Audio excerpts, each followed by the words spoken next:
바로 우리 머릿속 이 안에서 벌어지는 가장 근본적인 질문이 하나 있습니다.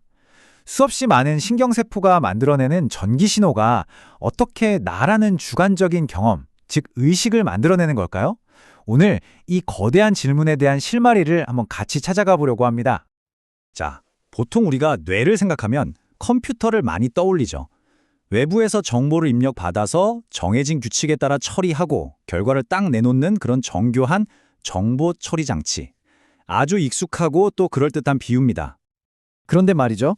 이 비유는 뇌의 진짜 모습을 절반도 설명하지 못해요. 뇌는 단순히 들어온 신호를 그대로 전달하거나 계산하는 그런 수동적인 장치가 아니라는 거죠. 오히려 훨씬 더 능동적이고 창의적인 시스템에 가깝습니다. 그래서 오늘 저희는 뇌를 좀 다른 관점, 바로 뇌 엔진이라고 불러보려고 합니다. 이 엔진은 감각 신호라는 원재료를 받아서요. 이걸 그냥 쓰는 게 아니라 과거의 경험, 현재의 맥락, 심지어 미래에 대한 기대까지 다 동원해서 완전히 새로운 결과물을 만들어내는 겁니다. 그게 바로 지금 우리가 경험하는 이 생생한 현실인 거죠.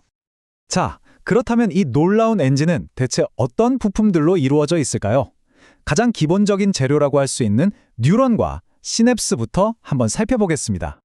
여기서 정말 흥미로운 관점의 전환이 일어납니다. 예전에는 말이죠. 뉴런을 그냥 켜졌다 꺼졌다는 단순한 전기 스위치 정도로만 생각했어요. 근데 실제 뉴런을 들여다보면 이건 뭐 차원이 다른 이야기입니다. 그 자체로 하나의 정교한 연산장치에 가깝죠. 여러 입력을 시간에 따라 통합하고 각 신호의 중요도에 따라 가중치를 조절하고 심지어는 발화 패턴으로 리듬까지 만들어내거든요. 이건 단순한 온오프와는 비교할 수가 없는 일입니다. 바로 이렇게 개별 뉴런 하나하나가 가진 정교한 연산 능력이 모여서 우리가 아는 추론이나 예측, 기억 같은 아주 높은 수준의 정신기능들의 가장 기본적인 토대가 되는 겁니다. 이건 그냥 스위치 몇 개 모아놓는다고 해서는 절대로 불가능한 일이죠. 뉴런들은 서로 그냥 떨어져 있는 게 아니라 시냅스라는 지점에서 만나서 신호를 주고받는데요. 여기서 진짜 중요한 건 이 시냅스가 한번 정해지면 그대로 있는 게 아니라는 점입니다. 우리의 모든 경험은 시냅스의 연결 강도를 변화시켜서 뇌의 물리적인 구조 자체를 바꿔 넣습니다. 이걸 바로 시냅스 가소성이라고 부릅니다. 이게 어떻게 일어나냐면요. 아주 명확한 단계가 있어요. 첫째, 우리가 뭔가를 경험하죠. 그럼 둘째, 그 경험과 관련된 뉴런들 사이에 연결이 더 강해지거나 혹은 약해집니다. 그리고 마지막으로 이런 변화들이 계속 쌓이면 뇌 회로의 전체적인 구조 자체가 물리적으로 재배열되는 거예요.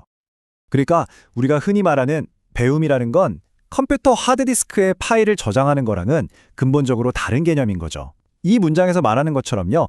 배움은 정보 저장이 아니라 뇌라는 신경망 자체를 물리적으로 뜯어 고치는 아주 역동적인 과정이라고 할 수 있습니다. 자, 지금까지는 엔진의 개별 부품들을 살펴봤다면 이제는 시야를 좀 더 넓혀서 이 부품들이 모여서 만드는 전체 구조, 그러니까 네트워크 수준으로 한번 가보겠습니다. 여기서부터 이제 의식이라는 현상에 한 걸음 더 가까워지는 거죠. 개별 뉴런 하나만으로는 할 수 없었던 일들이 네트워크 수준에서는 가능해집니다. 수많은 정보를 하나씩 처리하는 게 아니라 동시에 병렬적으로 처리할 수 있게 되고요. 뇌파라는 리듬을 만들어서 뇌의 서로 다른 영역들이 마치 오케스트라처럼 함께 활동하도록 조율하고 이걸 통해 하나의 통합된 경험을 만들어냅니다. 그리고 이게 정말 중요한데 뇌는 그냥 정보를 수동적으로 받아들이는 게 아니라 계속해서 다음 순간에 무슨 일이 일어날지 예측하는 추론 시스템으로 작동한다는 겁니다. 이 문장은 정말 중요하면서도 어쩌면 조금 충격적인 사실을 이야기하고 있습니다. 지금 우리가 보고 듣고 느끼는 이 생생한 현실 있잖아요. 이게 사실은 바깥 세상 그 자체가 아니라는 겁니다. 이건 그냥 우리 뇌가 과거의 데이터를 바탕으로 이럴 것이다라고 추론하고 예측해서 만들어낸 일종의 최선의 추측이라는 거죠. 뇌가 이렇게 예측하는 방식으로 작동한다는 건 사실 현대기술과도 아주 밀접한 관련이 있습니다. 요즘 많이들 이야기하는 인공지능 딥러닝 기술이 궁극적으로 따라하려고 하는 게 바로 뇌의 이런 작동 방식이거든요. 하지만 바로 이 지점에서 결정적인 차이가 발생합니다.